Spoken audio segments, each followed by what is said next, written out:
بسم الله الرحمن الرحيم السلام عليكم ورحمة الله وبركاته. الحمد لله على إحسانه والشكر له على توفيقه وامتنانه. أشهد أن لا إله إلا الله وحده لا شريك له وأشهد أن محمدا عبده ورسوله الذي لا نبي ولا رسول بعده. اللهم فصل وسلم وبارك على عبدك ورسولك محمد وعلى آله وأصحابه أجمعين. أما بعد. Alhamdulillah, kembali kita memuji Allah Subhanahu wa taala atas limpahan nikmat yang telah Allah berikan kepada kita. Allah telah memberikan kepada kita nikmat yang tidak terhingga, dari nikmat kesehatan, nikmat waktu luang, nikmat beribadah, nikmat keamanan, dan nikmat manisnya berkumpul di majlis ilmu. Semua itu harus kita syukuri dan terus kita bersyukur kepada Allah Subhanahu wa taala. Mudah-mudahan Allah Subhanahu wa taala menjadikan kita termasuk hamba-hamba yang bersyukur. Karena Allah Subhanahu wa taala mengatakan wa qalilum min ibadiyasy syakur. Sangat sedikit sekali dari hamba-hambaku yang bersyukur. Kemudian salawat dan salam semoga senantiasa tersampaikan kepada Nabi Muhammad sallallahu alaihi wasallam, kemudian kepada keluarga dan sahabat-sahabat beliau radhiyallahu anhum ajmain. Kaum muslimin rahimani wa rahimakumullah jami'an. Pada pertemuan kali ini insyaallah kita akan membahas cabang yang lain dari keimanan, yaitu adalah ar-raja. Ar-raja. Ar-raja artinya berharap. Apa yang kita harapkan insyaallah akan kita bahas nanti. Apa saja yang kita harapkan yang semuanya berbuah pahala dari Allah Subhanahu wa taala. Saya ingin memberikan mukaddimah sebelum berbicara tentang ar-raja. Pada pertemuan yang lalu kita telah membahas tentang al-mahabbah, cinta. Dan kita juga telah membahas tentang al-khauf, takut kepada Allah Subhanahu wa taala. Tiga unsur ini haruslah kita miliki. Al-mahabbah, mahabbatullah, cinta kepada Allah Subhanahu wa taala. Karena dengan cinta kita akan melakukan apa saja tanpa alasan. Karena cinta akan mendorong kita untuk banyak taat kepada Allah Subhanahu wa taala. Kemudian kita haruslah takut kepada Allah Subhanahu wa taala. Takut kepada azab Allah Subhanahu wa taala. Dan kita berharap rahmat dari Allah Subhanahu wa taala. Seorang muslim haruslah berada di sikap yang tepat, yaitu harus mempunyai sikap ar-raja, takut, al-khauf, ar-raja, berharap, al-khauf, takut, al-mahabbah, cinta. Karena ada dua dosa besar yang tidak kita sadari, tapi ternyata mendapatkan murka dari Allah Subhanahu wa taala. Yang pertama adalah al-amnu min azabillah. Dan yang kedua adalah al-qunutu min rahmatillah. Bagian yang pertama adalah orang akan mendapatkan dosa ketika dia aman dari azab Allah Subhanahu wa taala. Makanya orang-orang seperti ini adalah orang-orang yang candu dengan kemaksiatan. Ya. Saya berbuat maksiat tapi saya biasa-biasa aja. Saya meninggalkan sholat tapi saya makin kaya. Itu adalah orang-orang yang merasa aman dari azab Allah Subhanahu wa taala. Menghina Al-Qur'an, menghina sunnah Rasul sallallahu alaihi wasallam, dia merasa aman-aman saja. Ya, tanpa disadari perasaan aman atas azab Allah Subhanahu wa taala adalah dosa besar. Begitu juga satu hal yang lain, yaitu al-qunutu min rahmatillah. Al-qunut, ya, pakai ta. Kalau al-qunut artinya taat. Kalau pakai ta, al-qunut artinya adalah berputus asa. Hati-hati menggunakan atau mengucapkan kata itu. Al-qunut, berputus asa, min rahmatillah, dari rahmat Allah Subhanahu wa taala. Ada yang mengatakan, untuk apa saya bertobat? Dosa saya sudah meninggi seperti gunung, bahkan sudah mencapai langit yang ketujuh misalnya. Untuk apa lagi saya bertobat? Toh Allah Subhanahu wa taala tidak akan menerima taubat saya. Itu termasuk al-qunutu min rahmatillah, berputus asa dari rahmat Allah Subhanahu wa taala. Termasuk orang-orang yang bunuh diri. Itu adalah orang-orang yang berputus asa dari rahmat Allah Subhanahu wa taala, dan tanpa disengaja atau tanpa dia rasakan bahwa dia melakukan dosa-dosa besar. Bagaimana sikap seorang mukmin? Sikap seorang mukmin adalah berada di pertengahan. Jangan merasa aman dari murka Allah Subhanahu wa taala, dan jangan berputus asa dari rahmat Allah Subhanahu wa taala. Pada pertemuan yang lalu kita telah membahas firman Allah Subhanahu wa taala. Allah bahkan memanggil hamba-hambanya itu dengan panggilan sayang. Qul ya ibadi, katakanlah wahai Muhammad. Ya ibadi, wahai hamba-hambaku. Ya. La alladzina asrafu ala anfusihim, yang mereka itu telah melampaui batas, yang mereka itu telah berbuat maksiat. La taqnatu min rahmatillah, janganlah kalian itu berputus asa dari rahmat Allah Subhanahu wa taala. Allah memanggil ya ibadi, wahai hambaku. Allah tidak memanggil wahai orang-orang pendosa, wahai orang-orang pelaku maksiat, tapi Allah Subhanahu wa taala memanggil dengan panggilan sayang, ya ibadi, hambaku. Panggilan yang paling mulia di sisi Allah Subhanahu wa taala itu ya ibadi. Kalau Allah Subhanahu wa taala sudah memanggil kita dengan ya ibadi, itu artinya Allah Subhanahu wa taala sangat sayang kepada kita. Nah, pada pertemuan malam ini insyaallah kita akan membahas, sebenarnya ada dua hal yang patut kita harapkan dari Allah Subhanahu wa taala. Banyak hal, tapi saya akan bahas dua hal yang paling utama. Yang pertama adalah kita berharap bisa bertemu dengan Allah Subhanahu wa taala. Di mana kita bisa bertemu dengan Allah Subhanahu wa taala? Bukan di dunia. Karena ulama Ahlus Sunnah wal Jamaah mengatakan Allah Subhanahu wa taala tidak bisa kita lihat di dunia. Bahkan Nabi Musa alaihissalam mencoba untuk meminta kepada Allah Subhanahu wa taala, dan Nabi Musa akhirnya pingsan ketika Allah Subhanahu wa taala menampakkan sedikit cahaya. Nabi Musa pingsan. Begitu juga dengan Bani Israel yang meminta untuk melihat Allah Subhanahu wa taala, dan mereka itu tidak sanggup. Makanya di dunia ini tidak bisa kita melihat Allah Subhanahu wa taala. Siapa saja yang mengatakan dia pernah melihat Allah Subhanahu wa taala, maka dia adalah orang yang menyeleweng dari agama Allah Subhanahu wa taala.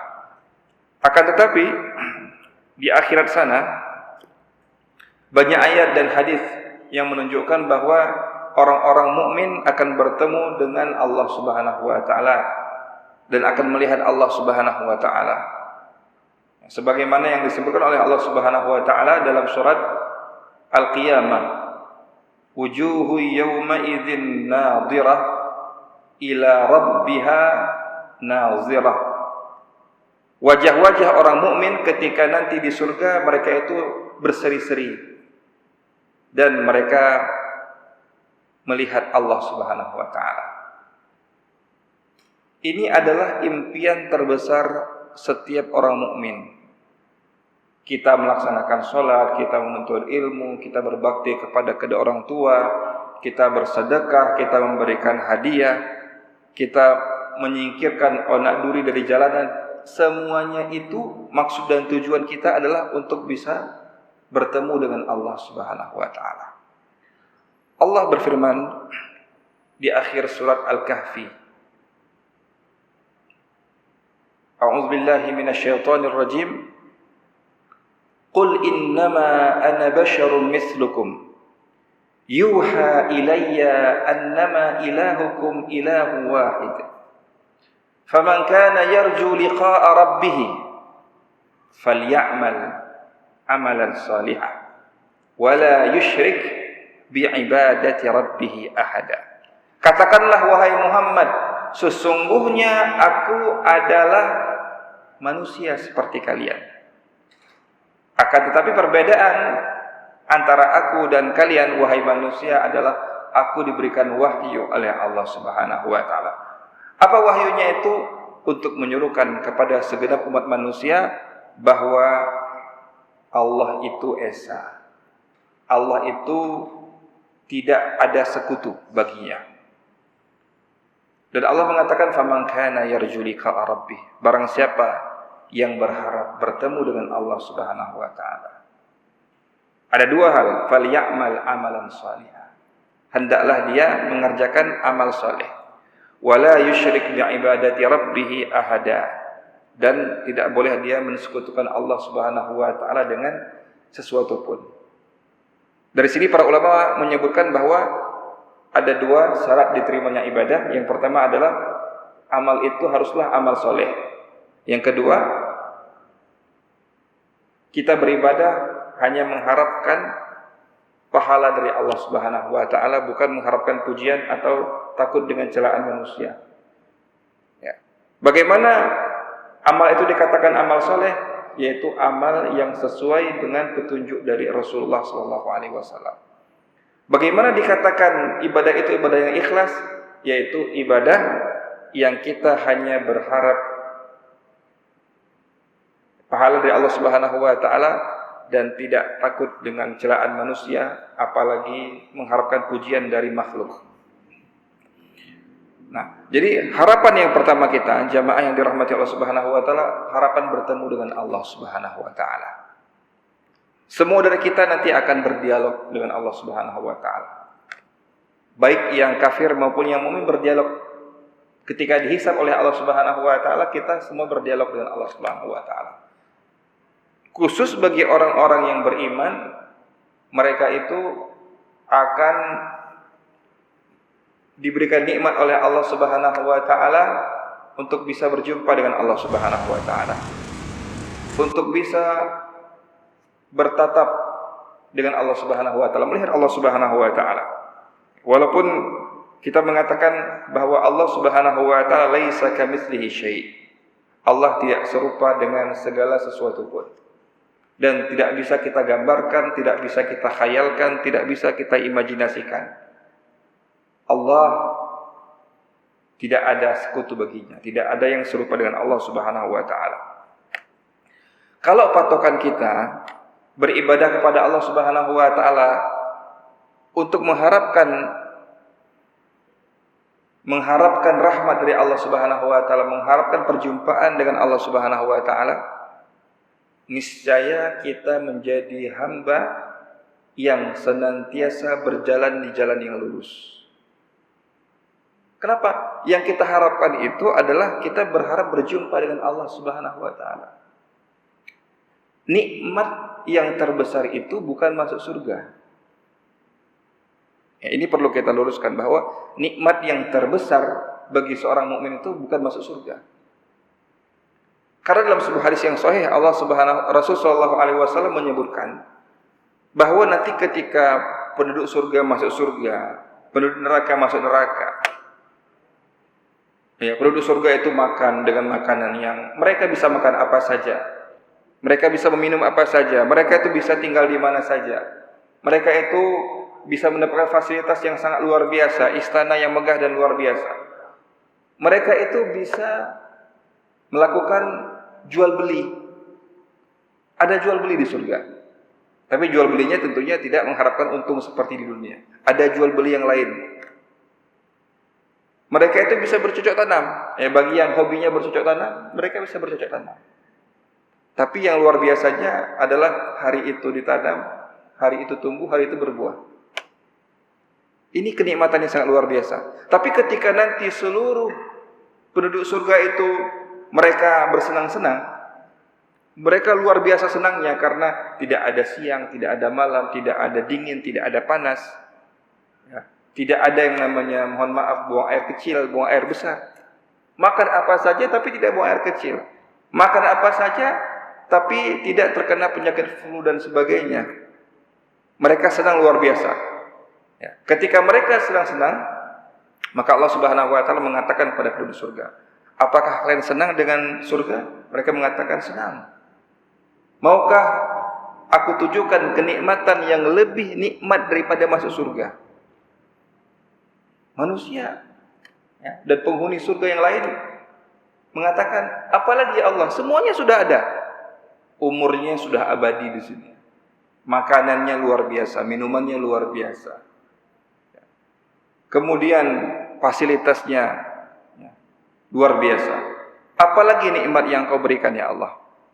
Kemudian Allah Subhanahu wa taala mengatakan, pada hari ini aku ridha kepada kalian dan aku ingin berjumpa dengan hamba-hambaku.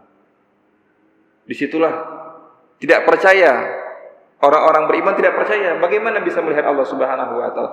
Ketika mereka melihat Allah Subhanahu wa taala, seolah-olah tidak ada lagi kesengsaraan yang mereka rasakan. Dulu mereka itu pernah merasakan sengsara di dunia. Mereka itu pernah difitnah, mereka itu pernah dikucilkan, mereka itu pernah dizalimi dan sebagainya. Itu lupa semuanya. Kenapa? Karena mereka melihat Allah Subhanahu wa taala. Dan itulah impian terbesar kita. Mudah-mudahan Allah Subhanahu wa taala memudahkan kita untuk menjadi penghuni surga, dan mudah-mudahan kita bisa berjumpa dengan Allah Subhanahu wa taala.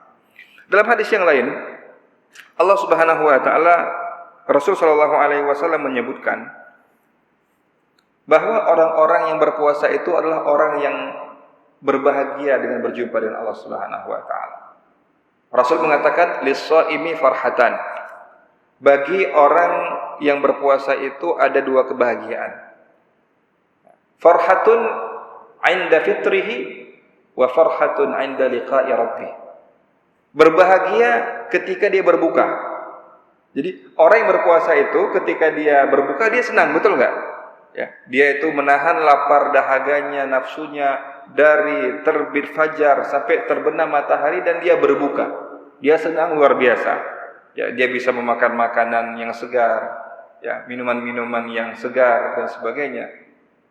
Itu adalah kebahagiaan tersendiri. Dan ternyata kebahagiaan terbesar bagi orang yang berpuasa itu adalah wa farhatun 'inda liqa'i rabbih. Dan mereka itu berbahagia ketika berjumpa dengan Allah Subhanahu wa taala.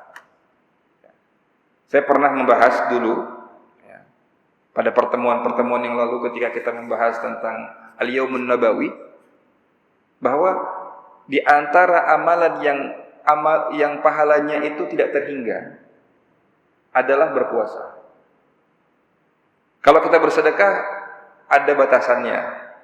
Kalau kita menghadiri orang yang meninggal, ya, mensolati orang yang meninggal atau mengiringi jenazahnya, itu pahalanya terbatas, 1 qirat, 2 qirat.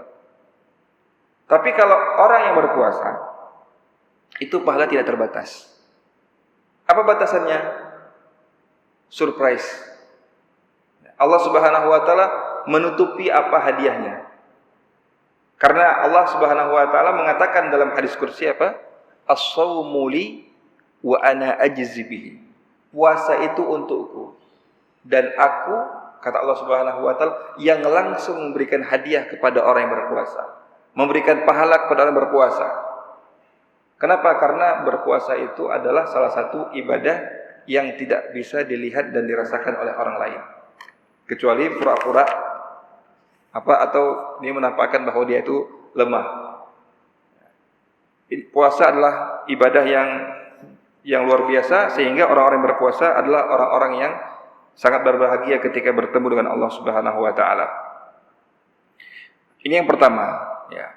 Kita berharap bisa bertemu dengan Allah Subhanahu wa taala. Yang kedua adalah kita berharap bisa mendapatkan rahmat dari Allah Subhanahu wa taala. Mendapatkan kasih sayang dari Allah Subhanahu wa taala. Yang Allah Subhanahu wa taala sebutkan dalam surat Fatir ayat 29 bahwa orang-orang yang beriman itu mengharapkan perniagaan yang tidak pernah rugi. Perniagaan yang tidak pernah rugi. Kalau di dunia ini, jamaah yang dirahmati oleh Allah Subhanahu wa taala, sehebat apapun ilmu marketingnya, ya, sehebat apapun ilmu ekonominya dan sebagainya, tapi semua model pembelian dan jual beli yang ada di dunia ini pasti ada yang namanya untung dan rugi. Ya. Pernah nggak ada orang yang nggak pernah rugi, selalu untung terus? Ada nggak seperti itu?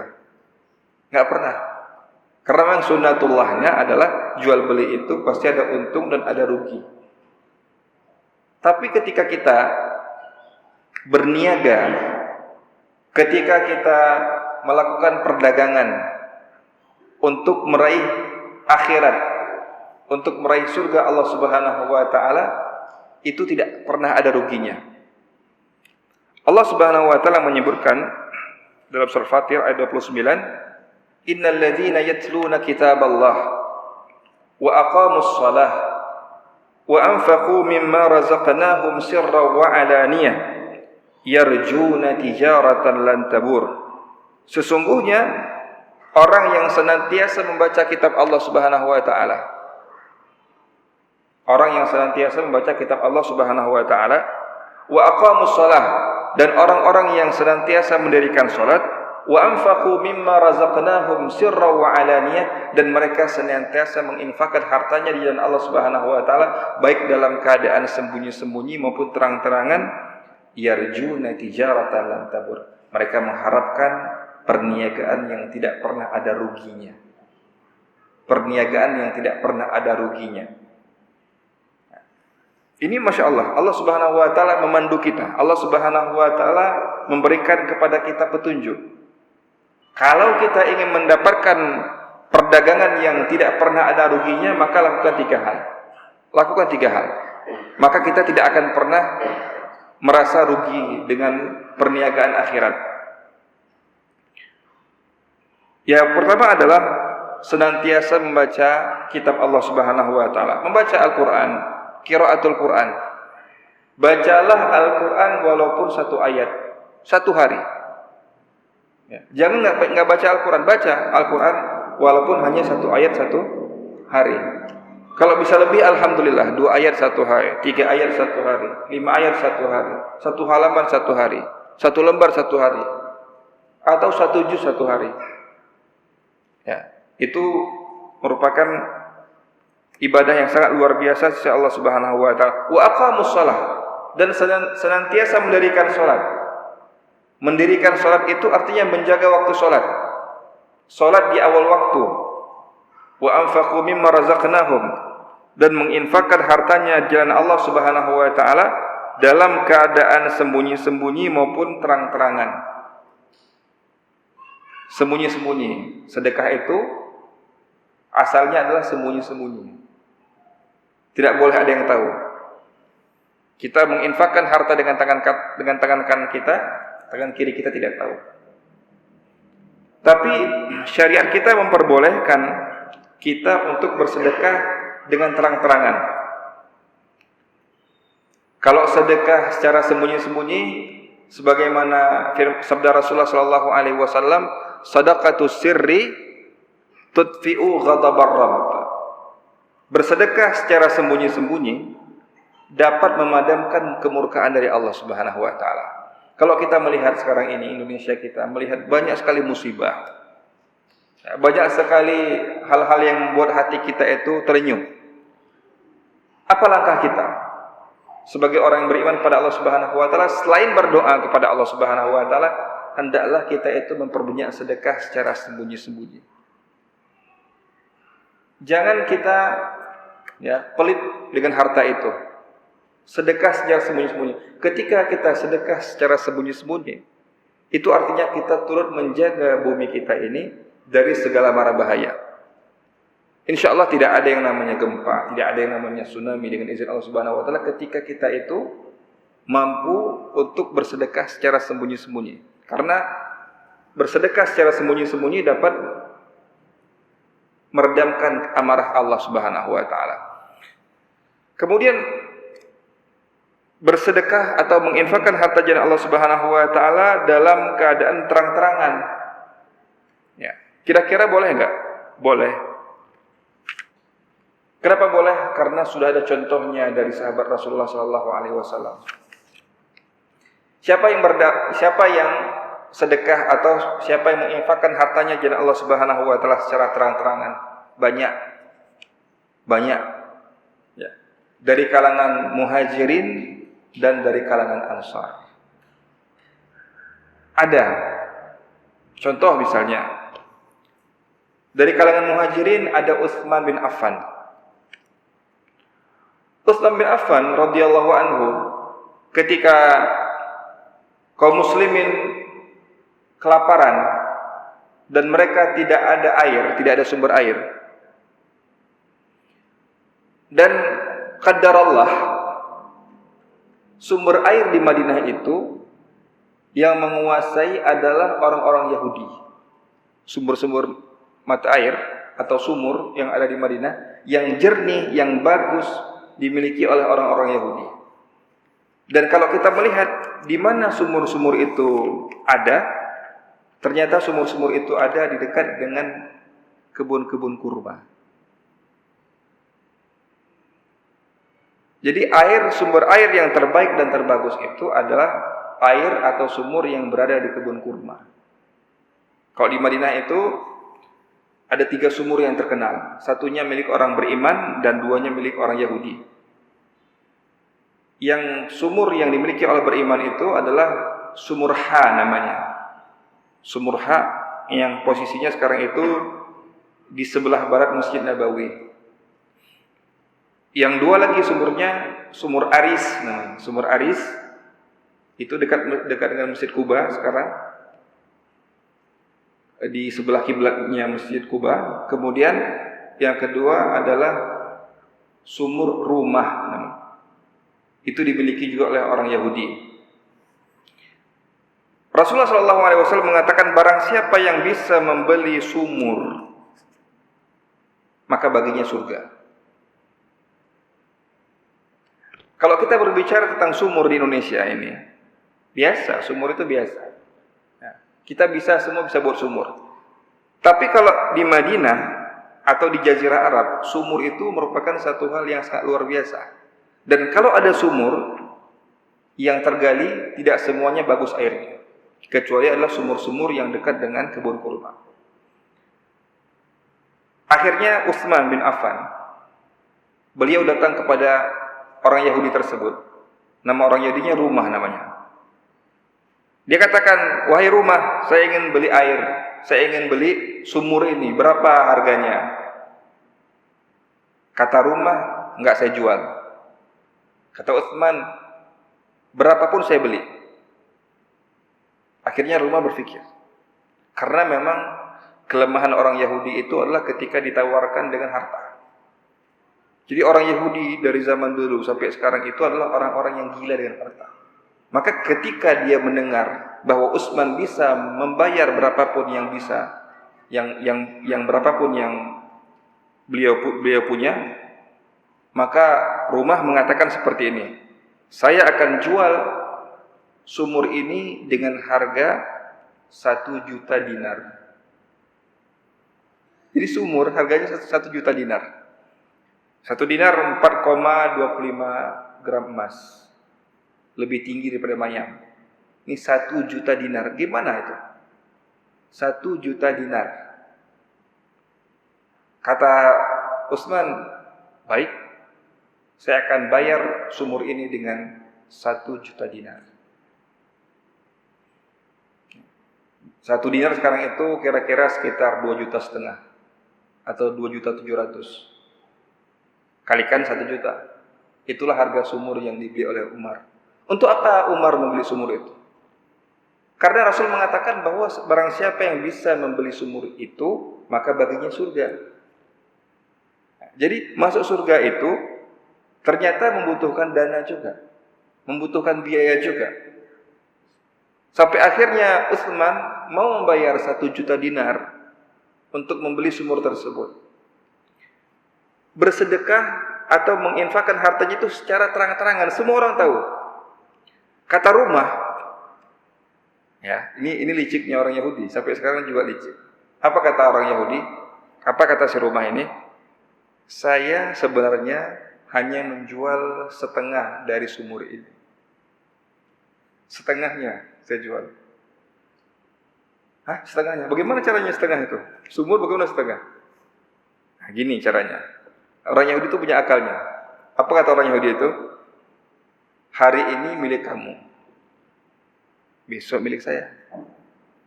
Lusa milik kamu, besoknya lagi milik saya, gitu terus.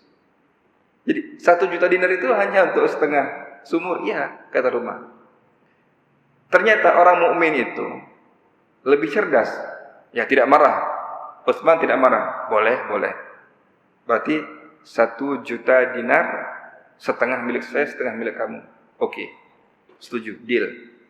Dibayar oleh Utsman 1 juta dinar. Karena memang Utsman mencari surga, bukan mencari untung, maka Utsman mengatakan kepada seluruh penduduk Madinah, besok silahkan kalian mengambil air. Sepuas-puasnya, antri silahkan sepuas-puasnya ambil air. Tapi hari besoknya itu miliknya rumah. Dan kalian harus beli. Dan yang ajaibnya, jamaah yang dirahmati Allah Subhanahu wa taala, di hari Utsman orang-orang berbondong untuk mengambil air. Ketika di harinya rumah tidak ada satupun yang ngambil. Akhirnya rumah mengatakan kepada orang-orang, saya akan turunkan harganya. Dulu itu satu timba air itu, jerigen air itu diupah atau harganya sekitar 1 dirham. 1 dirham itu kira-kira sekarang sekitar 70.000. Jadi beli air 70.000. Karena nggak ada yang beli, maka kata rumah, saya turunkan harganya. Berapa? 10 butir kurma. Karena nggak ada yang beli, saya turunkan lagi 7 butir. Jadi bayangkan dari harga 70.000 diturunkan 10 butir kurma. Berapa harganya? Murah sekali. Sekarang ini kalau misalnya kita beli kurma Sukari di sini Banda Aceh ini, yang paling murah itu 1 kilo 90.000. Ya. Kalau 7 butir kurma atau 10 butir kurma berapa? Sedikit sekali. Harganya luar biasa. Jadi sebenarnya mitos bahwa orang Yahudi itu cerdas itu kalah. Kalah dengan apa? Kalah dengan orang beriman. Karena orang beriman itu cerdasnya dibimbing oleh Allah Subhanahu wa taala. Kalau orang Yahudi cerdasnya karena dia itu bertumpu dengan kemampuan sendiri. Kita bisa mengalahkan Yahudi dengan izin Allah Subhanahu wa taala ketika apa? Ketika kita dekat dengan Allah Subhanahu wa taala. Tapi kalau kita jauh dengan Allah Subhanahu wa taala, enggak bisa kita lawan Yahudi. Utsman karena memang ibadahnya sangat luar biasa. Ini sahabat yang para malaikat malu dengan Utsman bin Affan. Jadi Utsman cerdas. Ya, beliau mengatakan hari ini ambil sepuas-puasnya, besok jangan ambil. Atau kalau kalian mau bayar silahkan. Tapi nggak ada. Akhirnya beberapa bulan kemudian rumah datang lagi kepada Utsman. Dan rumah mengatakan, wahai Utsman, sekarang ini saya mau jual semua sumurnya. Kata Utsman, boleh. Berapa harganya? Setengah sumurnya saya hargai 1 juta dinar.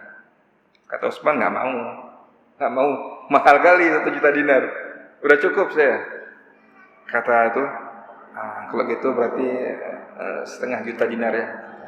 Nggak mau, 1/4-nya, 1/6-nya nggak mau. Utsman nggak mau lagi. Ya, akhirnya sampai terakhir, apa kata rumah? Kalau seperti itu, berapa kira-kira yang kamu mau? Utsman cerdas. Beliau mengatakan apa? Saya mau bayar sekitar 7 dirham. 7 dirham saya ambil. Tapi di atas 7 dirham, silahkan, itu milikmu. Saya nggak mau ambil.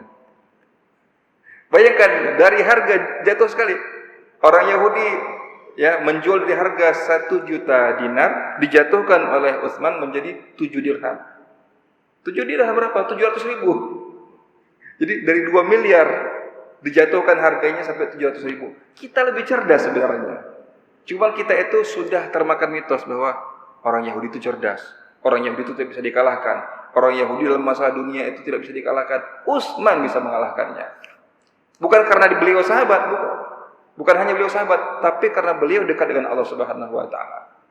Kita juga sekarang ini kita bisa menjatuhkan ekonomi orang-orang Yahudi. Ya, kalau kita beriman kepada Allah Subhanahu wa taala, kita berstrategi. Ini sebagaimana strateginya Utsman bin Affan. Begitu juga misalnya dari kalangan Ansar. Dari kalangan Ansar itu ada sahabat yang mulia yang bernama Abu Talhah. Abu Talhah adalah orang Ansar atau orang Madinah yang paling kaya. Yang memiliki kebun yang paling luas di Madinah adalah Abu Talhah. Ketika Allah Subhanahu wa taala menurunkan firman-Nya dalam surat Ali Imran, "Lan tanalul birra hatta tunfiqu mimma tuhibbun." Tidak akan kalian mendapatkan kebaikan sampai kalian itu menginfakkan harta yang kalian cintai. Ketika mendengarkan itu, maka Abu Talhah menginfakkan apa yang beliau infakkan? Kebun kurmanya. Kalau kita berbicara tentang kebun kurma, kita jangan kebun kurma, kita infakkan rumah kita untuk rumah tahfidz atau rumah belajar Al-Quran. Itu susah luar biasa. Kita punya banyak rumah. Nah, kalau kita cuma punya satu rumah ya wajar. Tapi ini rumah di mana-mana, rumah di sini, rumah di sana dan sebagainya. Tapi rumah itu kita biarkan tidak terpakai. Satu rumah saja untuk sekolah tahfidz, atau satu rumah aja untuk sekolah belajar anak-anak Al-Quran dan sebagainya. Itu berat, ya. Itu pun masih disewakan atau mungkin hak pakai, bukan diwakafkan. Tapi Abu Talhah ketika mendengar bahwa tidak akan kita mendapatkan kebaikan dari Allah Subhanahu wa taala sampai kita menginfakkan harta kita jalan Allah Subhanahu wa taala. Apa yang dilakukan oleh Abu Talhah? Beliau menginfakkan kebun kurma yang paling luas di Madinah. Untuk apa? Untuk membiayai dakwah Islam, untuk membiayai misi penyebaran agama Islam di seluruh dunia. Ketika kita berbicara tentang kebun kurma, jamaah yang dirahmati Allah Subhanahu wa taala, kebun kurma itu bukan kita seperti menginfakkan kebun mangga atau kita menginfakkan kebun rambutan, kebun durian, bukan. Karena nilai ekonomis kurma itu besar.